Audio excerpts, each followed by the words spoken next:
Você tem filhos? Tenho. Todos que têm filhos vão entender muito bem, e todo mundo vai entender o que eu vou dizer agora. Quantas vezes você já chegou para o seu filho e falou assim, mas já não te falei isso? Inúmeras vezes.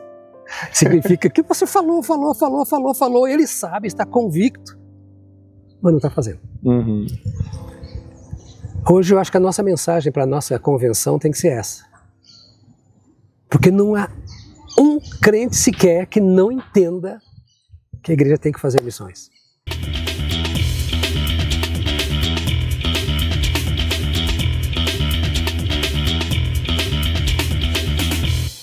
Olá, seja muito bem-vindo ao Debatistas Podcast, um programa de debates e entrevistas da Convenção Batista Nacional. Já quero te pedir para se inscrever no nosso canal. E se você não conhece a Lerban, por favor, acesse aqui o link na descrição para ver todos os materiais que a gente tem desenvolvido. Vamos falar um pouquinho aqui sobre missões, o link da Jami está aqui embaixo, a página do Cetrami, porque hoje nós estamos recebendo o pastor Jonas Neves. Seja bem-vindo, pastor. Muito obrigado, é um prazer estar com vocês aqui e eu espero ser bênção para vocês. Amém. Que alegria poder lhe receber. Pessoal que está em casa, acho que a grande maioria que está nos assistindo conhece o pastor Jonas Neves, já sabe da sua história. Para quem ainda não conhece, o pastor Jonas Neves atualmente está como presidente da Jami, mas tem toda uma história com a Jami, antes de ser Jami ainda, né? Sim. Quando era Albama. Recentemente ele assumiu então a presidência da Jami e vamos falar um pouquinho aqui sobre missões. E a primeira pergunta que eu faço já, pastor, como surgiu missões na sua vida? Vamos falar um pouquinho aí Aliás, antes da gente começar, um pouquinho da sua família, né? Quem é o pastor Jonas Neves por trás dessa figura ministerial que nós conhecemos, né? Como convenção, a gente sabe quem é o pastor Jonas Neves, quem é o pastor Jonas Neves. Mas o marido, o pai, avô, vamos lá. É fácil demais. Né? Eu começo da origem. Né? Eu sou filho de pais crentes, sou o último filho, somos em 4 irmãos e eu sou mais novo. Né? Nasci no Paraná, nasci em Rolândia, mas criado em Maringá. Desde cedo, membro de igreja batista, né? Fui apresentado quando criança, me converti, realmente uma experiência com Cristo aos 7 anos de idade. Aos 9 anos fui batizado e vivi a vida até aos meus 18 anos em igrejas da Convenção Brasileira. Sim. Em Maringá, aí no Paraná. Que bênção. Aí o seu trabalho, sua história com a Convenção Batista Nacional começa quando? Quando eu tinha 17 anos, eu fui batizado no Espírito Santo, num templo de uma outra igreja, e eu era o presidente de mocidade da igreja da qual eu era membro no Paraná, e era também o presidente do Congresso de Jovens daquela região do Paraná, a região noroeste.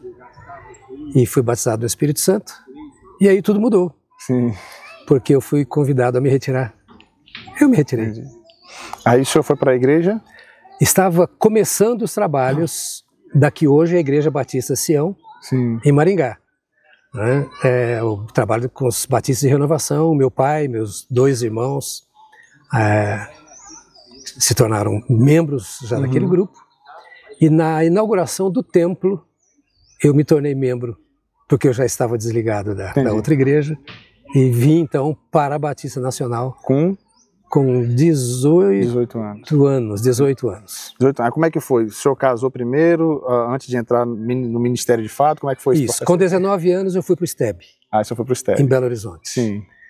E uns 5 meses depois eu comecei a olhar uma menininha bonita para chuchu, que andava por aí, cheia de criança ao redor. Sim. E eu disse, eu preciso de alguém que cuide de crianças, porque eu não sei cuidar de crianças. É a única coisa na igreja que eu não sei fazer.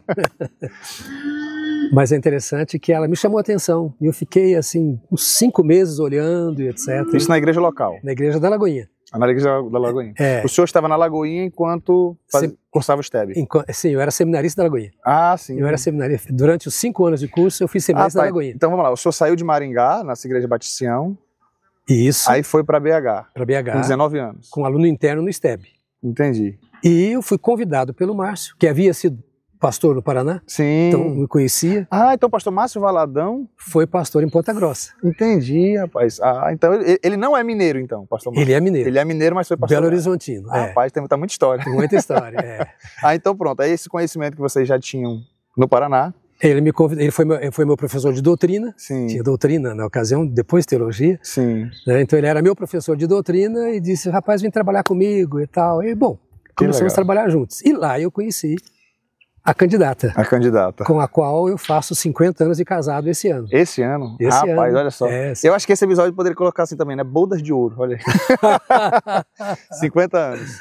50 anos. O nome da sua esposa? Solange. Solange. E aí, é a mulher mais bonita do Brasil até hoje. Dessa união linda veio quantos filhos? 4 filhos biológicos. 4 filhos biológicos. E uma, que é a mais velha, é adotiva. E dos filhos, 14 netos. A mais velha é adotiva. A mais velha é adotiva. E 14 netos, e um dos netos é filho adotivo da filha adotiva. Que legal. Rapaz, eu acho que vai ter que ter um outro episódio para falar sobre esse assunto. Esse é um assunto muito interessante. É um assunto muito interessante. E quem me trouxe a filha adotiva foi a esposa do pastor José Rego Nascimento, a irmã Joselina. Foi a irmã Joselina. Que me trouxe de presente. Olha só, que maravilha. Eu fiquei sabendo uma coisa recentemente, para aproveitar essa questão. Talvez quem não tenha criança não conhece. Mas eu sempre, as crianças, minha filha vai fazer 6 anos agora, então tem 6 anos que eu conheço 3 palavrinhas. Sim. E eu não sabia que a líder do ministério, né, Adila. A Adila é a mais velha? Não, a Adila é a segunda. A Adila é a segunda. A Adila junto com o esposo, né, que comandam ali os 3 palavrinhas. Então, se você não sabia, de repente você que é pai de criança aí, assiste os 3 palavrinhas, coloca os 3 palavrinhas para os seus filhos assistir. Por favor. Olha aí. A filha do pastor Jonas Neves que desenvolve ali aquele projeto lindo. E os outros ministérios ligados ao 3 palavrinhas também. Que tem discipulado de paz, tem todo um projeto. É um trabalho lindo, são sérios, coração de servos. Sim. Cresceram no evangelho os 2, tanto a Adila quanto o Samuca, o marido. Né? E eu tenho muita alegria, porque eu sei que sai dali é coisa boa. Que legal. Eu fiquei sabendo, você ver, eu vi mexendo no Instagram, vi que o pastor Jonas Neves estava em live. Aí eu entrei na live. Era na live do Instagram dela para os pais, né? Sim. Ligado ali aos 3 palavrinhos. Aí quando eu entrei, que eu vi ela, falei, rapaz, não acredito que ela é filha do pastor Jonas Neves. Olha, depois eu falei para minha esposa, falei, mas tu acredita que a líder lá do ministério do 3 palavrinhas é filha do pastor Jonas Neves? Aí ficou aquela, poxa, que legal. Eu descobri isso ano passado, não tem nem um ano. Mas então vamos lá, pastor. E aí então o senhor cursou o seminário, formou família, e como é que surgiu então falando sobre missões, né? Já ardia no seu coração desde enquanto o senhor estava no STEB? Não, primeira experiência com missões, eu tinha 13 anos de idade, ainda na Convenção Brasileira. E desde lá nasceu no meu coração, eu vou trabalhar com índios e populações ribeirinhas. Eu nunca pensei em pastorear a igreja local e ser líder. Tanto que quando eu fui para o seminário, para o STEB, em Belo Horizonte, eu fui só para fazer o curso médio em teologia, 3 anos. Entendi. Na minha cabeça interiorana era o seguinte, índio não precisa de grego, hebraico, entender filosofia, né? E eu vou fazer um curso que me ensine Bíblia para ensinar Bíblia. Então eu me matriculei no primeiro ano. Sim. Já no curso de médio em teologia. Foi o pastor René Feitosa que mudou a minha cabeça quando eu fui fazer a matrícula para o 2º ano.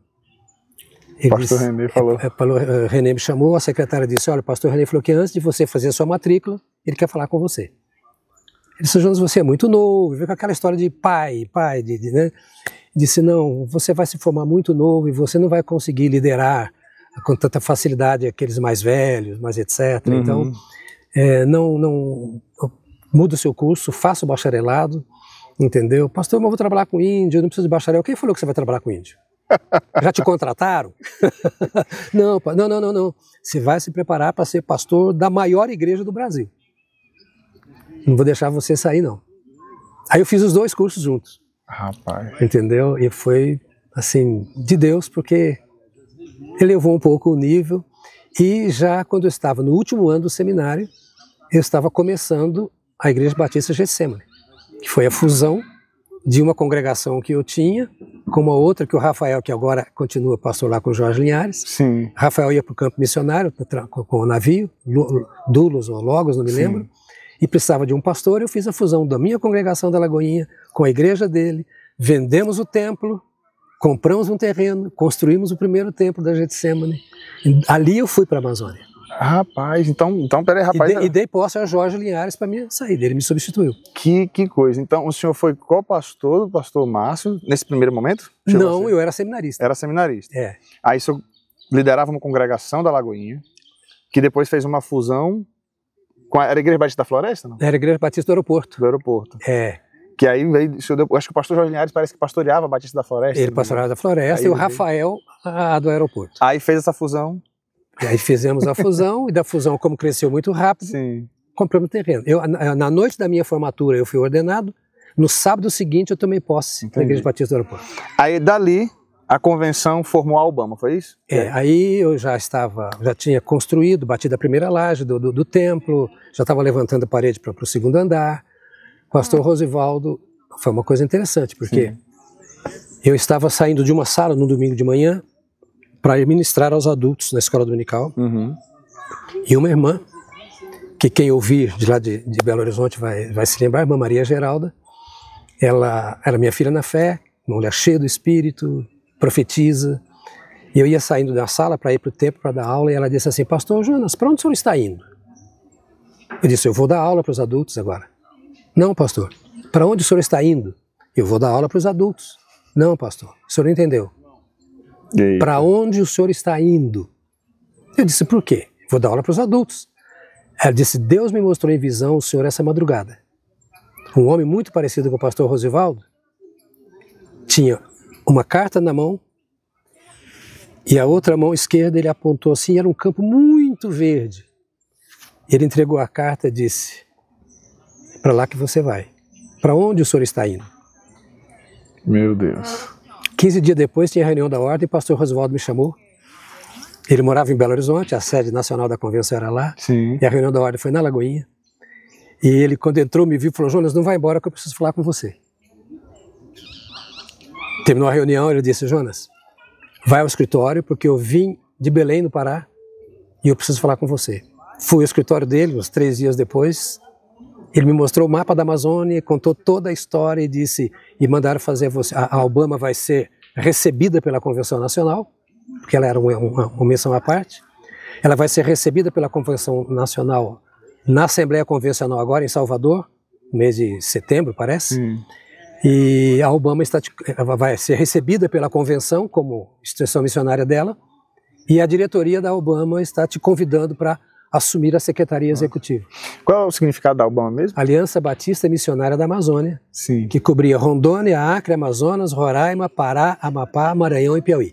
Ah, tá. E aí ela iria fundir-se a CBN nesse primeiro momento. Nesse primeiro momento ele estava lhe chamando para executar o trabalho. Para ser o executivo de lá. Eu era um garoto de 27 anos. Nessa época o pastor Rosivaldo ele pastoreava a Batista Missionária da Amazônia em Belém? Não, nessa época ele já estava em Belo Horizonte como secretário executivo da Convenção Nacional. Então ele já tinha voltado de Belém? Já tinha voltado de Belém e morava em Belo Horizonte. Entendi. E aí o senhor recebeu então essa missão? Essa missão. Quantos anos de idade? 27. 27 anos. Era pastor há 3, não tinha completado 4 anos. Entendi. Ministério pastoral. E aí foram quantos anos no norte? 3 anos e não chegou 4 anos.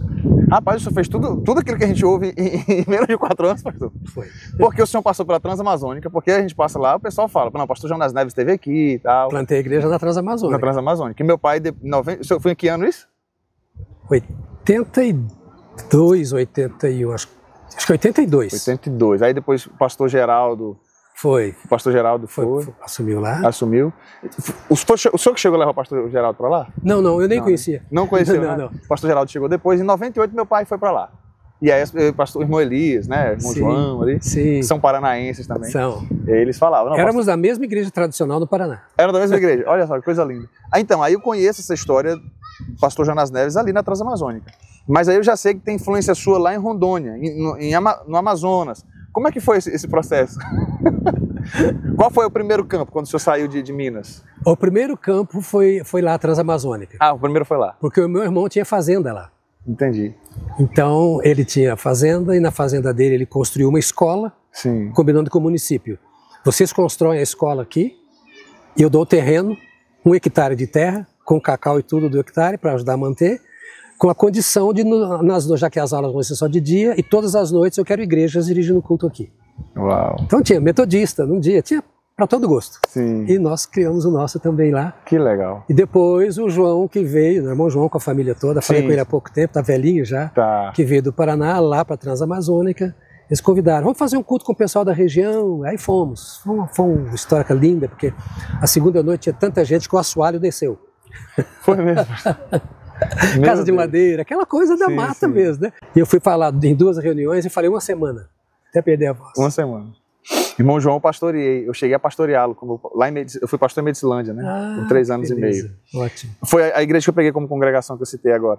O pessoal que está em casa, nós estamos aqui na chácara da CBN, não falei isso, né? Nós estamos na chácara da CBN, no encontro de missões nacionais. Estamos aproveitando aqui para. De repente você não conhece a chácara, está aqui, ó, você está no nosso podcast. E agora há pouco a gente estava ali num bate-papo muito bom.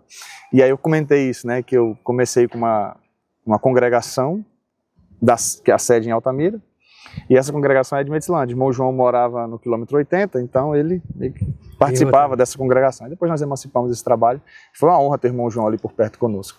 Tempo muito bom. Aí o senhor saiu dali. Ali nasceu a sua filha mais velha? Foi na Transamazônica ou não? Não, nasceu o meu filho mais novo, em Belém. Ah, o seu filho mais novo. Rapaz, então com 27 anos o senhor já tinha. Ué, já tinha todo mundo. é lógico. Vocês são muito moles. Eu tô com 2, tô com 34. Minha esposa quer mais. Eu com 30 já tinha os 4. Com 30 já tinha os 4? Já tinha os 4. Olha aí. Estava no campo missionário. Rapaz, que coisa. Pra você ver, né? Hoje a gente no contexto urbano fica com medo de ter filhos, lá no campo missionário com os 4. Então tá, aí vocês saem então do Pará e vai para onde? É para Manaus ou para Amazonas? Aliás, para Rondônia. Manaus era quase que o meu gabinete. Ah, tá. O escritório central. Então era de lá que o senhor ia. Então ia para Manaus, de Manaus ia para Rondônia, né? Demoramos a abrir a Roraima, demoramos bastante a abrir Roraima, mas Manaus nós já tínhamos um bom trabalho, boas igrejas, bons pastores, então me preocupava menos Manaus, me preocupava mais o campo de Rondônia. O campo de Rondônia. Porque nós tínhamos 2 pastores apenas para atender a todo o estado, e tínhamos 2 outros pastores licenciados pela Ordem do Paraná, que não eram ordenados, que eram auxiliares em outras cidades ali de Rondônia. Mas era um campo que prometia muito. Então, e foi o campo que mais se abriu na minha chegada. Sim. Que quando souberam que eu disse, por favor, vem para cá e nos ajude. Sabe aquele pessoal que está com sede? Sim. Então, fomos para lá. Né, com o Joaquim e o Alcides, que eram 2 irmãos, né, que foram para lá para pregar e plantar igrejas. E foram os meus apoiadores. Então nós tínhamos de Paraná, Porto Velho. E tínhamos algumas outras igrejas com alguns líderes que vieram, porque compraram terras, etc.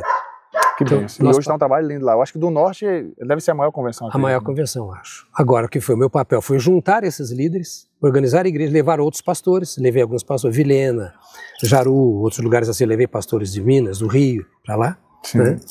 Organizar uma associação de igrejas, depois a convenção de igrejas, organizei uma associação de pastores evangelistas, depois criei a ordem de pastores, e quando criei então a ordem de pastores, já de imediato criei também a convenção. Acho que bênção. Que era de Rondônia e Acre. Que bênção. Quando a gente ouve falar da sua história ali no Norte, a gente percebe assim, foi um trabalho realmente desbravador naquela época, né? Sim. Esse trânsito que o senhor fazia era de barco? Fiz de barco, fiz de avião. Entendi. Entendeu? Mas naquela época... Naquela época, para ir de Manaus para Porto Velho, só avião, carro, caminhão, ônibus era 2 dias, 3 dias, era muito hoje ainda não. Hoje ainda é precário, naquela época, então eu imagino. Então, mas usei muito barco também. Eu alugava barco, por exemplo, em Manaus, e eu cheguei a ficar 15 dias com equipe, viajando pelas igrejas nas populações ribeirinhas. Porque tinha as igrejas de Manaus que haviam aberto trabalhos na população ribeirinha, e era assim, você tinha que ir pregar, às vezes pregava 5 vezes no dia, 4 vezes no dia, porque você ia daqui, ia para lá. Sim, entendi. O senhor fez esse trabalho, organizou as convenções, o senhor chegou a fazer esse trabalho então com todas? Hoje o Amapá, ele é coligado com o Pará, né? Como é que era. Já era naquela época? Era naquela época coligado com o Pará. Entendi. E fiz Roraima. Roraima nós não tínhamos igreja. Houve várias tentativas antes, não tinha.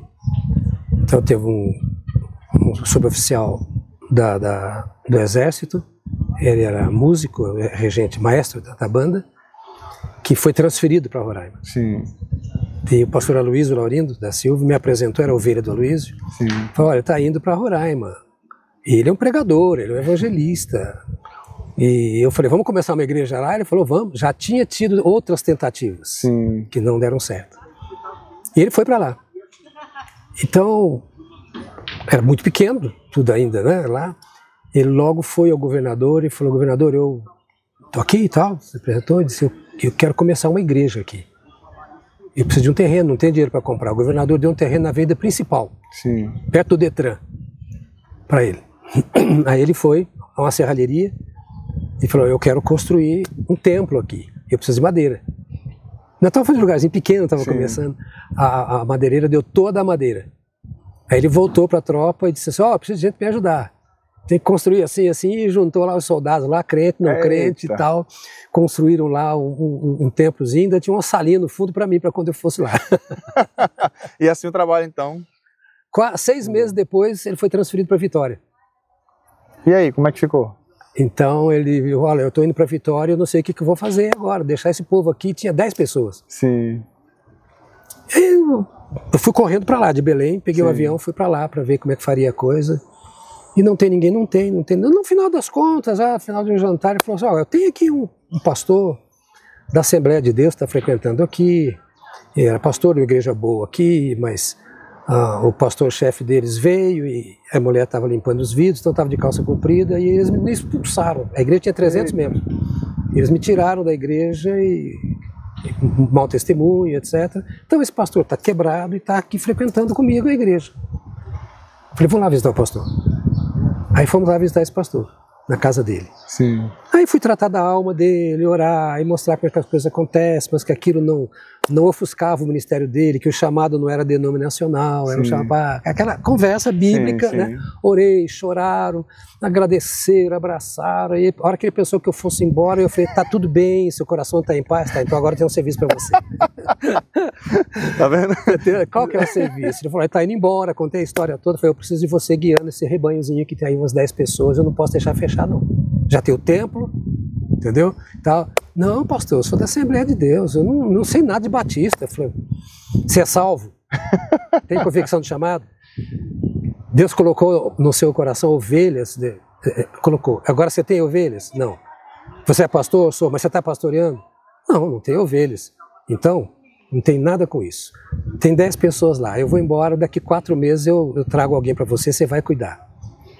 Aí comecei a jeito e tal, falei, então, pô. E foi andando. Bom, ele aposentou agora.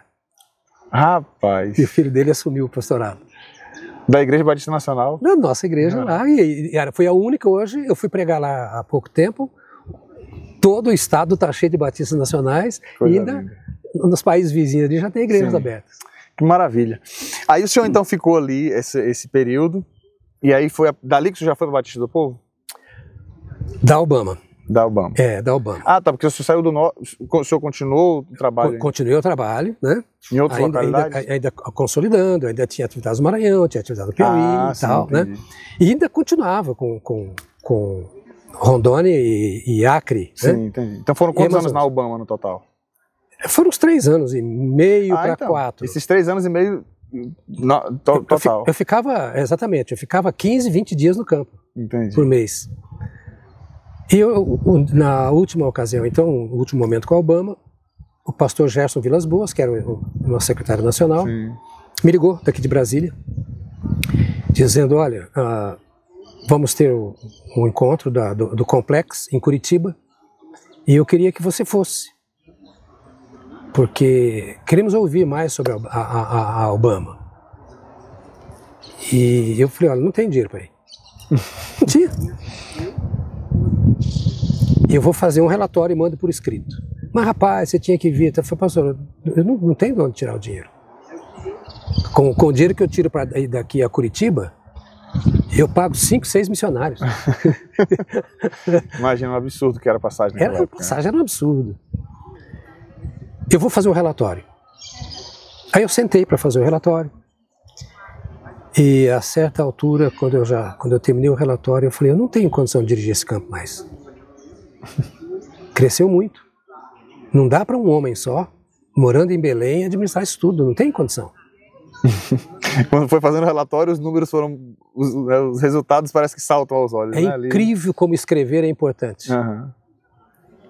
Aí, pastor Gerson me ligou e eu disse, pastor, eu estou aqui já terminando o documento, mas tem um caso sério, o campo cresceu e tal. Ele falou, não, João, eu estou ligando para você para o seguinte, você tem que vir. Eu nem falei para ele o que era. Você tem que vir, não tem jeito não, eu acho que você está trabalhando muito aí, nós precisamos ouvir o que está acontecendo aí. Ler não dá não, a convenção vai pagar a sua passagem. Fui para Curitiba e lá apresentei, disse, irmãos, o campo não dá para um homem só mais. Aí veio a proposta, então criamos a convenção de Rondônia e Acre. Sim. Entendeu? E aí já colocamos para Paulo César ali, não sei, e foi fazendo o trabalho normal, né? E separamos o Amazonas para o Ronald já trabalhava comigo no escritório. Sim. Já estava terminando o seminário, então eu voltei para Belo Horizonte e o Ronald assumiu o meu lugar, assumindo o Amazonas. O Amazonas. Então quando o pastor Ronald chega, ainda era Obama? Sim, ainda era Obama. Entendi. Ele trabalhou comigo no escritório como Obama. Depois que... Ainda foi Obama em Manaus, como Obama no Amazonas. Sim. Quando terminou o trabalho no Amazonas, aí acabou a Obama. Acabou a Obama. E aí começou a cumpriu sua finalidade e aí começamos a Jami.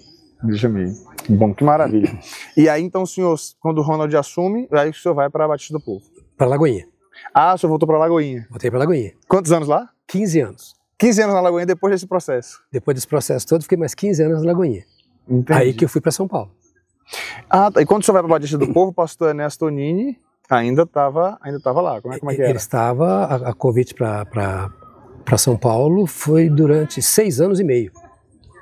Não entendi, como é que é? O convite para eu assumir a igreja de São Paulo durou 6 anos e meio. O pastor Ernesto dizia assim, Deus falou comigo que você é o meu sucessor. Eu dizia, o senhor está como aquela moça, chegou para o rapaz e falou, Deus falou comigo que você é meu marido. Ele falou, mas não falou comigo. Eu falei, mas Deus não falou comigo. Aí eu voltava para o Márcio e dizia, Márcio, o pastor Ernesto está assim, falou isso. Ele falou, Jonas, tem jeito, você não pode sair. Tá? A última vez eu disse para ele, eu preguei na inauguração do templo atual, entendeu? Eu preguei quando a igreja mandou fazer os bancos em Rondônia. Sim. Os bancos que tem lá. Quando os bancos chegaram, eles quiseram fazer uma festa de inauguração dos bancos, que era caro, madeira pesada. Me chamaram, vem pro culto para inaugurar os bancos. Eu vim pro culto, foi um culto de celebração. Todo ano eu pregava 1, 2, 3 vezes lá. Até a última vez ele disse assim, Jonas, eu já estou com 83 anos, não aguento mais. Você tem que vir. Mas como que eu vim, pastor? Como é assim, todo ano Aí quando eu voltei eu disse ao Márcio, ele sempre perguntava como é que foi. Eu dizia, olha, eu não sei mais o que falar. Eu devo uma resposta decisiva ao pastor Enéas, porque ele aguarda. Eu já orei, Deus não falou comigo. Eu não sei como é que Deus falaria comigo. E eu fiz o seguinte. Você que vai decidir. Você é o meu pastor. Se você falar vai, eu ligo para lá e falo, estou indo que o Márcio falou que eu posso ir. Se você falar não vai, eu vou dizer, não vou porque o Márcio falou para não ir. Aí ele estendeu a mão sobre a mesa assim, pegou na minha mão e falou, Jonas, se Deus falar, falou. Mas no que depender de mim, você não vai. Eita. Morreu. Tá bom. Então não vou. Eu trabalhei com o Márcio durante números redondos, 20 anos. Nós nunca tivemos problema. Dali para frente começamos a ter. Quando começaram a surgir os primeiros problemas que em 20 anos de relacionamento nunca teve, aí eu comecei a fazer uma leitura. Sim. A resposta de Deus aí é? Comecei a fazer uma leitura, aí eu tinha um tempo de retiro, entendeu? E voltei e disse, não dá para ficar. Eu acho que desgaste em equipe é a única coisa que não pode acontecer. Porque divide a igreja, aí é uma encrenca. Equipe ou é equipe ou não é. Então eu voltei e disse, olha, foi bênção e tal, tempo trabalhamos juntos, mas... Aí liguei para o pastor Enéas, porque eu soube que o Claudio Eli tinha assumido a Batista do Povo. Sim. E o pastor Enéas era o presidente nacional. Sim. Então eu liguei para ele assim, pastor Enéas, eu estou ligando porque eu deixei o pastorado em Lagoinha. E qualquer lugar no Brasil, desde que tem universidade, porque a filha mais velha já estava fazendo direito, Sim. minha esposa também estava fazendo faculdade ainda. Ele disse, eu quero, desde que tenha faculdade, eu sou aberto para visitar e orar. Que faculdade? Que outra cidade, Jonas? A igreja está te esperando aqui desde não sei quando, você faz comigo? Eu, não, pastor, o Claudio Eli não está aí? Claudio Eli está lá em, como é que chama lá a cidade dele lá? É São Paulo também. É São Paulo também, pertinho ali. É São José do Rio, São José dos Campos. Sim. Aí, Claudio Eli está lá e tal. Tá bom, pastor. Então, fui visitar e aí eu fui eleito pastor da Batista do Povo no domingo de manhã e me despedi da Lagoinha no domingo à noite. Eita. Entendeu? E aí foram uma trajetória de quantos anos? Uma trajetória de... Eu fui trabalhar, até tomar posse, ainda trabalhei, já comecei a trabalhar com o Batista do Povo de setembro a dezembro. Em dezembro eu tomei posse. Aí foram 23 anos de pastorado. 23 anos. É. Vai ter outros... A gente tem que ter um episódio depois com o pastor Jonas para falar sobre sucessão. Porque o trabalho que o senhor desenvolveu tem quanto tempo? Tem 2 anos, né? De sucessão? Que o senhor, que eu falo agora, que o senhor não é mais pastor da Batista do Povo. Tem 1 ano e 3 meses. 1 ano e 3 meses. É. Tá. Então, enquanto nós estamos gravando agora, tem 1 ano e 3 meses. Então a gente vai... Não sei se a gente vai conseguir gravar aqui ainda, nesse momento, com o pastor Jonas. Mas eu gostaria de ouvir do senhor, então, a sua experiência com missões, depois de todo esse processo que o senhor passou na prática com missões, o que o senhor ouviu na teoria no seminário, o que o senhor viu da Lagoinha desenvolvendo comissões nesse período, esses 23 anos na Batista do Povo, e agora o senhor assume a presidência da Jami. Qual a palavra que o senhor nos traz para a gente compreender missões? Uma das coisas que a gente estava conversando ali agora há pouco, ouvindo o senhor falar sobre isso, né? Dá para perceber que o senhor respira missões. O senhor vivenciou isso, mas o senhor pastoreou uma igreja. Eu acho que muitos pastores, tenho certeza que muitos pastores se inspiram na sua trajetória, né, como pastor. A Batista do Povo tem uma história muito grande, por ter sido pastoreado pelo pastor Enéas. O senhor o sucedeu nessa igreja, que é um marco para nós na convenção. Como o senhor enxerga pastoreio e missões? Eu já ouvi alguém dizer que parece até redundante dizer que uma igreja precisa fazer missões. Como o senhor enxerga isso? Você tem filhos? Tenho. Todos que têm filhos vão entender muito bem, e todo mundo vai entender o que eu vou dizer agora. Quantas vezes você já chegou para o seu filho e falou assim, mas já não te falei isso? Inúmeras vezes. Significa que você falou, ele sabe, está convicto, mas não está fazendo. Uhum. Hoje eu acho que a nossa mensagem para a nossa convenção tem que ser essa. Porque não há um crente sequer que não entenda que a igreja tem que fazer missões. Então eu estava orando um dia e falei assim, eu vou sair por aí pregando para as igrejas assim, Deus já não falou isso com você não? Então você nunca ouviu a Deus. Dá um choque de realidade, né? Porque eu enxergo missões como algo mais natural da vida. Não tem um outro jeito. Uhum.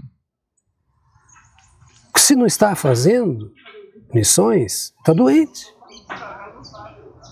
O resultado natural de um casamento são filhos. Uhum. A menos que haja uma enfermidade. Sim. O resultado natural da vida de uma igreja é a multiplicação. Uhum. E não só aqui, mas é missões. Porque está escrito, eu acho que eu já li na Bíblia, esse ide por todo mundo. Eu estou enganado. Não. Não estou não? Não, está enganado não. Então as igrejas estão brincando. É brincadeira. Eu não consigo me entender um crente, desde menino, sem missões. Não é que... Missões não é uma grande obra, é a obra. É a única obra. Numa igreja local, plantando aqui, é a missão. Para se estender, como os filhos. Minha mãe me deu a luz, eu nasci sozinho, nasci lá, não é isso? Agora, o que aconteceu? O segmento, a vida, me levou a me casar, é o natural, e a ter filhos, é o natural. Uhum. A igreja local, de 5 pessoas, já tem que pensar em missões.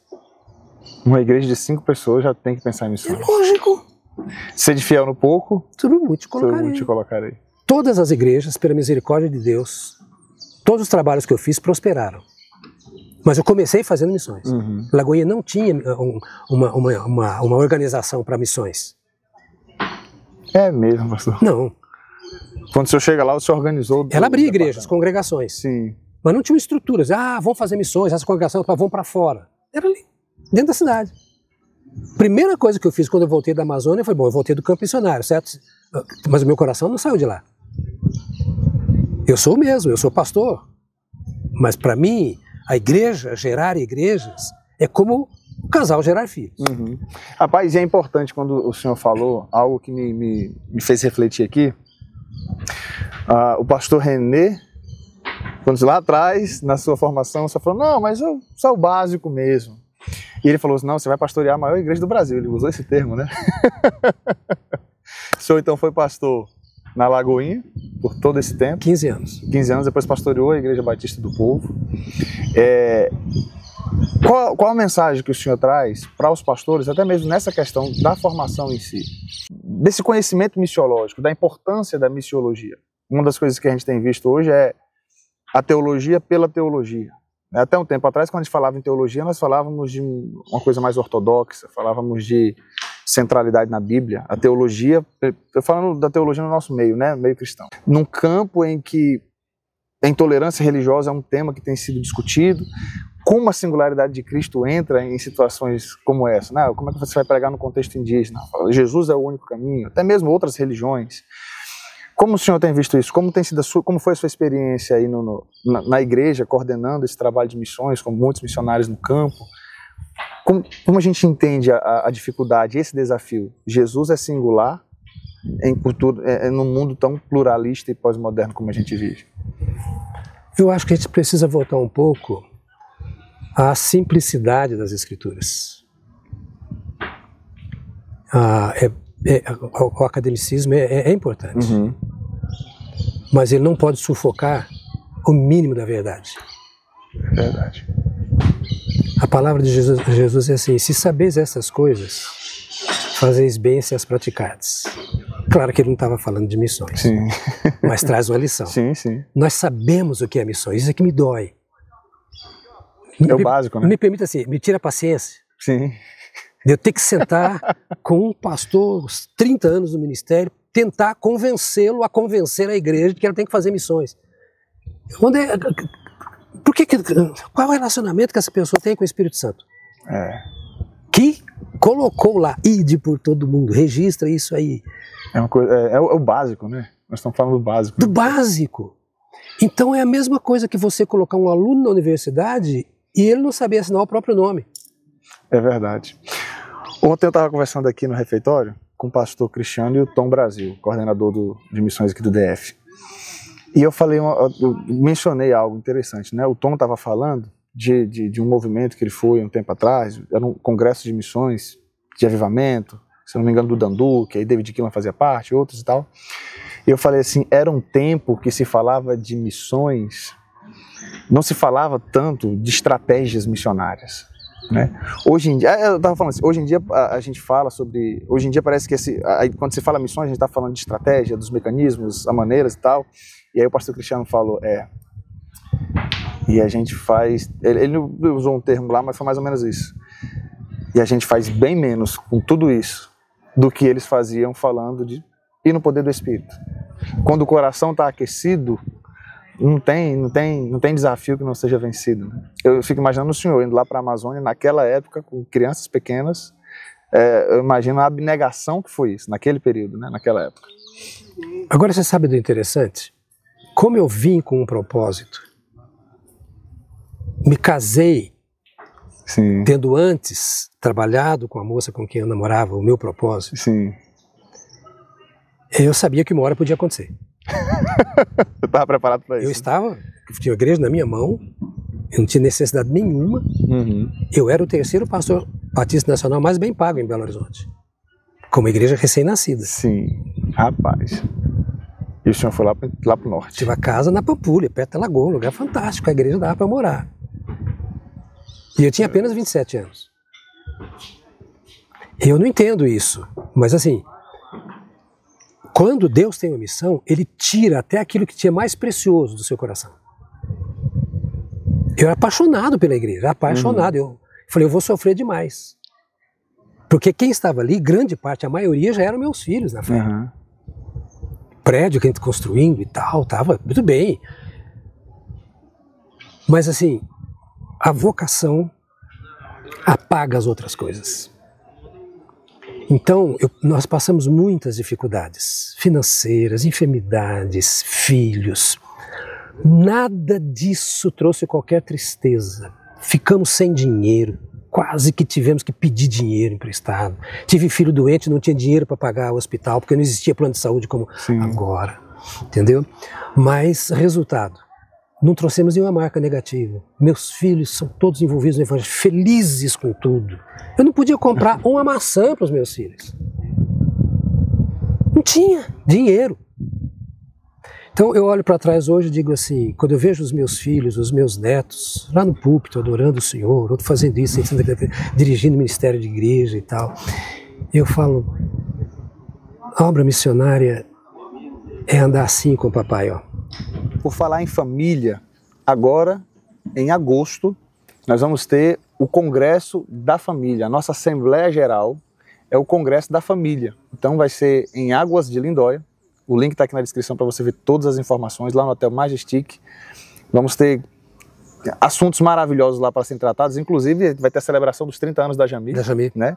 Então temos ali os assuntos que a gente precisa resolver como convenção de maneira maravilhosa, celebrar também como os 30 anos da Jami, mas teremos preleções e temáticas que envolvem toda a família.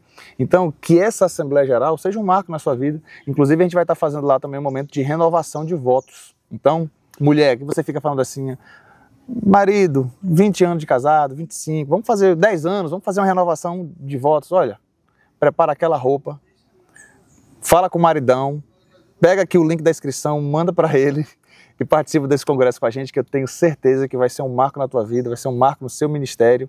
Você vai estar em convívio com outras pessoas, com outras famílias, os seus filhos vão conhecer batistas nacionais de outros estados. Olha que legal, olha que oportunidade. Então, veja no link da descrição aqui, tem lá a categoria para quem tem 2 filhos, 3 filhos, tá bom? Tenho certeza que vai ser uma benção. 4 filhos, né, pastor? E eu vou comemorar lá minhas bodas de ouro. A bodas de ouro do pastor Jonas vai ser comemorado lá. Olha que legal, que maravilha. 30 anos da Jami e 50 anos de casamento do pastor Jonas. E você pode estar celebrando também quantos? Ah, mas é 11, né, número fechado. Vai celebrar 11 no nosso congresso da família. Vai ser 12, vamos celebrar juntos. Tenho certeza que vai ser uma benção, tá bom? Então o link está na descrição. Então, quando o senhor falando dos seus filhos, aí eu lembro, né? Eu não conheço os outros, mas quando eu vejo um trabalho como esse, da Adila, né, dos 3 palavrinhas, a gente observa assim, como o que é buscar o reino de Deus em primeiro lugar. E até o sucesso é focado no reino, digamos assim. O que talvez para as pessoas digam assim, é um sucesso você ter um alcance muito grande de pessoas, ter um ministério bem fundamentado assim, mas até esse sucesso não é para promoção própria, é para promoção do reino, para o crescimento do reino. E como é maravilhoso a gente poder ver isso. O buscar o reino de Deus em primeiro lugar e ver que até o acréscimo é também para investimento no reino. Também. É Deus fazendo com que as coisas fluam. E assim, falando da Adila especificamente, né, quanto nós temos sido edificados, quanto as minhas filhas têm sido edificadas, né? Minha esposa fala sobre discipulado de filhos também, ela estuda e ministra sobre isso. Eu falo sobre a importância da música para o ensino, o 3 palavrinhas junta as duas coisas. Ah, que coisa linda! Vou falar pra Adila. 3 palavrinhas junta as duas coisas. Ela falando sobre discipulado de filhos, eu falando sobre o poder que a música tem para ensinar, ela aprendendo versículos, aprendendo histórias bíblicas até pouco tempo atrás, agora está um pouquinho maior. Tem 3 meses que ela não dorme mais ouvindo Meu Bom Pastor é Cristo. As 3 palavrinhas, ela dormia ouvindo Meu Bom Pastor é Cristo. Agora deixa eu te dizer uma coisa, para encorajar colegas até pastores, vocês que estão com filhos pequenos. A minha filha biológica, que é a mais velha, ela fez pedagogia e hoje ela que dirige o Ministério Infantil da Igreja Batista do Povo. Sim. Há alguns anos, da sede e das igrejas filhas. A minha filha biológica mais velha é advogada, casada com um advogado, e ela trabalha com o Ministério Infantil da nossa igreja e que tem o coral de crianças e faz um trabalho muito lindo. com os filhos dela, inclusive, Sim. no grupo também, um grupo lindo de crianças. Ela é casada com um advogado também. A Anne. Anne é o nome da minha esposa. É da sua esposa? É Anne também. A Anne é fisioterapeuta, casada com um camarada de empresa, totalmente envolvidos em igreja. E o Alisson, meu filho, com os 3 filhinhos dele, pequenos, com a esposa, envolvidos em igreja. Que lindo. Nenhum deles tem mágoa. Quando eu falo das dificuldades que nós passamos, eu falo, que dificuldade, pai?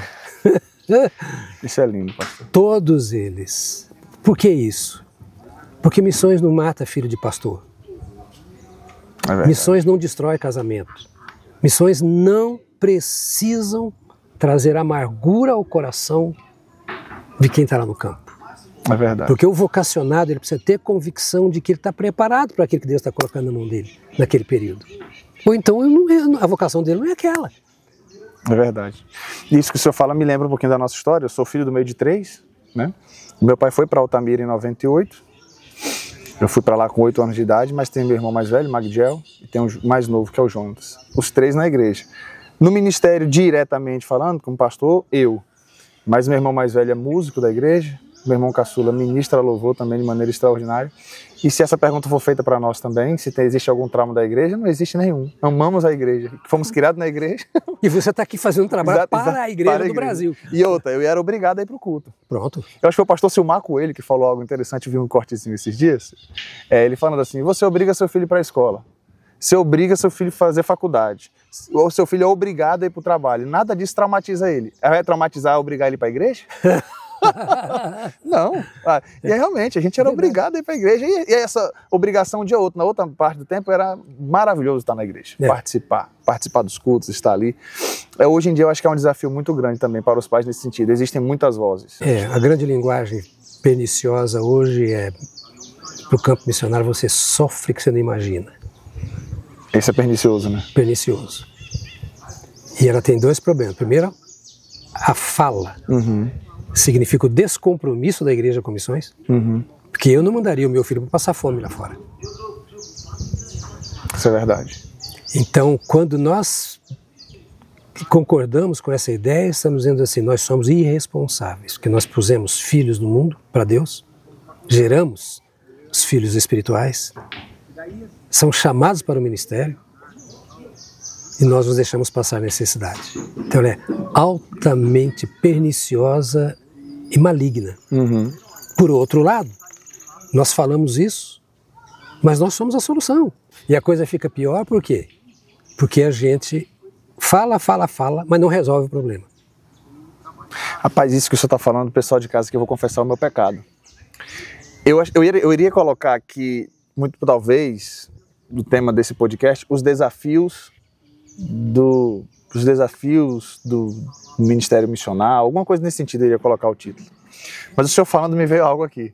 A gente fala tanto dos desafios e a gente fala pouco do privilégio de ser o missionário, do privilégio de fazer missões. E, na realidade, tudo que o senhor está nos colocando aqui, embora tenha passado inúmeros desafios, mencionou alguns poucos, mas o que nós temos visto aqui nesses minutos de podcast é o privilégio, a alegria que Deus tem lhe dado de fazer missões e o raio de influência que Deus tem lhe dado para abençoar diretamente missionários e para aquecer o nosso coração. Eu tenho visto aquilo que o senhor tem feito nesse pouco tempo, da Jamia, a maneira como o senhor fala, o ardor no seu coração sobre missões, sobre esse trabalho que tem se desenvolvido, e isso me inspira como um jovem pastor. Né? E que talvez o que tem ultimamente as nossas estratégias têm sido muito focadas até mesmo em crescimento de igreja. É difícil talvez hoje um jovem pastor dizer assim, eu estou aberto aí para o campo missionário, trabalhar entre os indígenas. Campo missionário é transcultural, digamos assim, né? Trabalhar entre os indígenas, trabalhar em algum outro país em que não seja tão bom, não tão confortável quanto as capitais no Brasil. É difícil a gente pensar nisso. Hoje, talvez o que tem queimado no coração de muitos jovens seja realmente plantar uma igreja, vê-la crescer. Acho que por um lado, existem realmente pessoas que Deus tem levantado assim, por outro lado, pode se tornar de fato uma tentação do conforto, de montar um império, e isso isso, a maneira como o senhor fez fala muito. A sucessão pastoral, Vênia, tá aí, vou me dedicar, ou seja, não foi uma construção pessoal, vou morrer aqui na igreja, os outros ficam aí. Não. Houve um pensamento aí mesmo de reino, né? Eu gostaria que o senhor falasse um pouquinho sobre isso, vou tentar fundir, depois a gente vai fazer um outro episódio sobre sucessão pastoral. Mas o coração do pastor nesse sentido, porque isso demonstra um coração missionário, de fato. Eu sou um simples servo da missão de Deus, né? Um trabalhador dessa obra. Eu sou um observador. Sim. De longe eu consigo ver um punhado de coisas. E uma das coisas que eu comecei a observar era como encerraram os seus dias os líderes que nós tivemos no passado. E eu comecei a ver muita gente que fez um excelente ministério e terminou porque ficou velho demais o ministério. Sim. A igreja cresceu, ele continuou, de repente não aguentou mais, a igreja foi diminuindo. Então eu comecei a estudar os nossos líderes. Eu disse, eu não quero chegar ao final da minha vida e ver o trabalho que eu fiz com tanto entusiasmo, paixão e às vezes sofrimento, pifar. Então quando eu fiz 60 anos eu disse, agora eu começo a minha transição. Aos 70 anos eu quero entregar a igreja.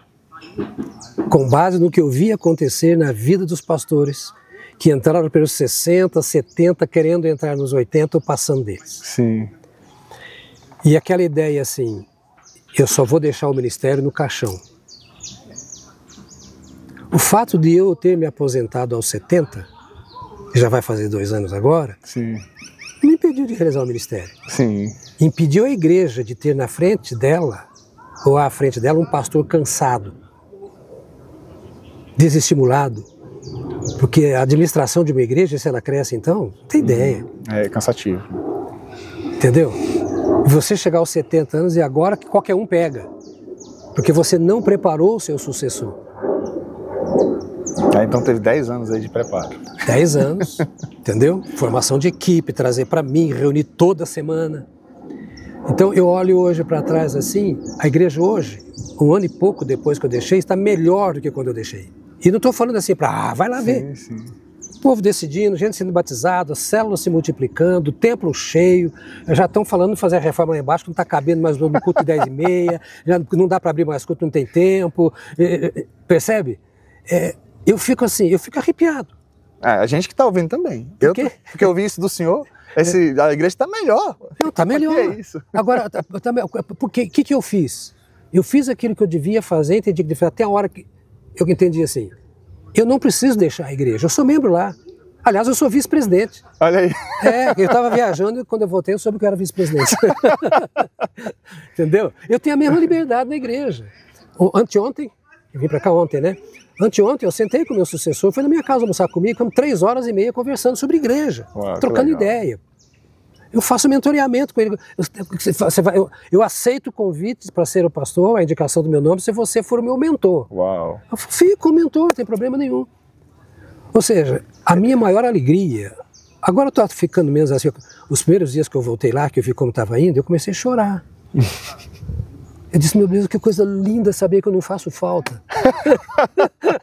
Que coisa linda. Sabe? É como você dizer assim, eu tenho 2 filhos. Se eu morrer, eu deixei herdeiros. Gente que dá prosseguimento à minha fé, à minha história. A coisa mais linda é você poder envelhecer sentado ouvindo o seu sucessor. Que legal. Eu tive o pastor Enéas 14 anos e meio comigo no banco. Depois que o senhor assumiu? Ele queria sair. Jonas, eu quero que você me dê a carta compulsória. E foi para quê? Não, porque você sabe, eu sou mais velho que você e tal no ministério, vai haver muita comparação. Eu falei, daí? Qual o problema com comparação? Vou comparar mesmo. Você está aqui ou não? Não vou te dar carta compulsória, não. Não vou dar carta compulsória. Mas Jonas e tal, eu falei, deixa acontecer, pastor. Eu me viro bem com esse negócio, fuxico para mim, nada é a mesma coisa. E enfrentei barra, 2 anos e meio, quase 3. Os primeiros anos ali, Os primeiros anos foram muito difíceis. Mas vai lá agora. Sucedeu o pastor Enéas, né? E agora pro Vênia, Para ele foi tranquilo. Foi tranquilo? Tranquilo, eu perguntei algum problema, ele falou, não, tá tudo bem. Por quê? Porque ele cresceu comigo. Nós chegamos lá, tinha 250 pessoas, Sim. Hoje tem mais de 6 mil membros com as igrejas filhas, mas ele cresceu ali, todo mundo conhece. Sim. Então foi 28 ou 29 de setembro de 2023. Sim. Vai lá, foi um domingo de manhã, foi a Assembleia de Eleição, tá no YouTube. Tá no YouTube, vou assistir. Vai lá para você ver como é que foi. Então, esse processo seu com ele, foram um processo muito longo, né, andando aí, que foi até diferente do seu, né, porque o senhor saiu da Lagoinha. Então, esse processo do senhor andando de fato lado a lado com o pastor Enésio já foi depois, né? Foi. Né? Esses 14 anos aí depois. Eu já estava no pastorado, já apanhando. Então faz sentido você ter sido mais tranquilo para ele, porque já houve esse preparo. Sim. E isso é importante que os pastores entendam, né? Esse preparo. É. Agora tem uma questão, porque a gente já acabou entrando no tema, né? Mas porque vem outras perguntas aqui. Talvez uma preocupação de um pastor é como é que eu vou, né, me manter? Porque eu acredito que essa é a preocupação talvez de um pastor. Talvez a questão até mesmo de se organizar financeiramente durante esse processo, né? Que é necessário. Né? Que é necessário para ele dizer assim, agora como é que eu passo a igreja? Vou viver de quê? Tudo bem, realmente, estou sem força e tal. O senhor se organizou nesse sentido também, né? A sua organização pessoal para que esse processo... A minha organização pessoal, sim. Uhum. Quando aos 60 anos eu defini realmente eu vou começar a sucessão, eu já abri uma reservazinha no banco. 10 anos eu venho depositando. Tem que ser disciplinado nesse sentido. Tem que ser disciplinado e não tem desculpa para não ser. A vida tem que ser planejada. Uhum. Saúde, casamento. Então eu comecei a depositar uma parcela do banco por mês. 10 anos. Então quando eu me aposentei, eu já tinha uma reserva. Sim. Então eu não conversei nada sobre questão salarial, aposentadoria com a igreja. Sim. Absolutamente nada. Depois de aposentado, a equipe pastoral se reuniu, tomou a decisão e me informaram que eles iam me manter com o salário X. Olha que legal. Envolve toda uma questão ética, envolve o amor da igreja, envolve o seu preparo pessoal. Hoje eu trabalho para a Convenção Nacional de graça. Requer muita confiança também, né, pastor? Descanso em Deus nessas questões. É descanso em Deus. Ele cuida de você. Isso aqui é só um prenúncio do assunto. Depois a gente conversa mais um pouquinho sobre a associação pastoral. Mas eu tenho certeza que o coração dos nossos telespectadores ficou ardendo. Porque aqui a gente falou de missões, aqui a gente falou de pastorado, aqui a gente falou de família, né? E na realidade, nada disso a gente desassociou do que é missões, né? Porque essa é a vida do pastor, essa é a vida da igreja. E eu gostaria que o senhor deixasse um recado para o nosso povo. A gente tem abril, missões nacionais, e nós temos setembro, missões mundiais. E talvez convencionou-se, até mesmo na mente do membro de igreja, separar ou pensar em missões só nesses meses. Que recado o senhor deixou? Eu sei que o senhor já deixou o recado, já deu até uma bronca na gente aí. uma bronca dessa é bom, né? A gente realmente começa a criar vergonha na cara. Essa é a verdade. Mas eu gostaria que realmente o senhor deixasse uma palavra, o senhor pode até olhar para essa câmera, uma palavra diretamente lá no coração dos irmãos, porque isso tem falado muito comigo também. Às vezes a gente aqui parece que vai funcionando no piloto automático e fala, não, o mês que eu separo o dinheiro para missões é abril e setembro. Mas o missionário não só come nesse período, né? O trabalho missionário não acontece só em abril e setembro, né? Então eu gostaria que o senhor desse uma palavra para o nosso povo. Eu acho que é a palavra mais leve que eu posso dar a cada um dos nossos irmãos é o seguinte: devemos levar com seriedade o nosso relacionamento com Deus. E levar com seriedade é obedecer a Deus. E não há em nenhum lugar nas Escrituras uma direção de Deus para nós fazermos missões de vez em quando. É todo dia. E com todos os nossos bens. O que significa todos os nossos bens? A minha vida diariamente é entregue a missões. No trabalho, na escola, e começo ali. É ir por todo o mundo, começando em Jerusalém. Mas na sua viagem lá fora, e envolve o seu conhecimento, sua formação acadêmica, envolve o seu casamento, envolve os seus filhos, envolve a sua empresa, envolve o seu dinheiro. Então missões é o nosso respirar. Nós estamos em missão. A gente diz, a missão é de Deus, de redimir o homem, de tirá-lo do pecado. E Ele nos dá o privilégio de participar dessa missão que é dele. Nos convida para sermos sócios dele. Nessa sociedade, nós fazemos o que temos que fazer, que Ele falou. Ide por todo o mundo e pregai o Evangelho. Então a nossa vida é uma vida de pregadores. Não importa a sua profissão, sua ocupação, se está empregado ou desempregado, se é rico ou pobre. Você é um missionário e vai ser chamado à prestação de contas. Não só por você ter ido a Jesus e ter a sua vida íntegra e santa, mas você é chamado à prestação de contas quanto ao trabalho que você faz. Porque nós fomos chamados para dar frutos e frutos em abundância. E fruto é vida salva. No meu trabalho, na minha família, no Brasil e no mundo. Fazemos isso com a nossa pregação, fazemos isso com os nossos bens. A gente não pode ser criança. A Bíblia é palavra de Deus e Deus não brinca com a sua palavra e não nos dá o direito de brincar com a palavra. Somos, todos nós, se temos Cristo, somos missionários. Estamos em missão com tudo o que somos e temos. Deus abençoe você, missionária, missionário. Pastor Jonas, muito obrigado. Honra para mim. Obrigado. Que honra lhe receber aqui. Obrigado. Ouvir, né? Para quem não... Como vocês não estão vendo, né? Claro, atrás da câmera nós temos aqui o Felipe, que nos auxiliou recém-formado do CETRAMI, né? Tá indo para um campo no interior do Goiás, né? Olha aí que bênção, tá aqui. E temos o Gabriel, que está assistindo em primeira mão, tá aqui sentadinho aqui também, então estamos num ambiente tão maravilhoso. Que Deus te abençoe, tá bom? Se você está tendo o primeiro contato com Debatistas agora, nesse vídeo, no final vai ter um quadradinho aí para você apertar, onde tem todos os episódios. Então, se você gosta de ouvir podcast, está no Spotify também, você corre, vai para academia. Eu gosto de ouvir podcast enquanto eu estou dirigindo na cidade grande, né, trajetos longos, que o Debatista seja aí o seu episódio. Então tem mais de 70 aí para você poder ouvir, ser edificado, ser abençoado. E aguardo o episódio de Sucessão Pastoral que vai vir, Pastor Jonas. Mais uma vez. Muito obrigado, pastor. Obrigado a você. Deus abençoe. Amém? Amém. Deus te abençoe. Até o próximo Debatista.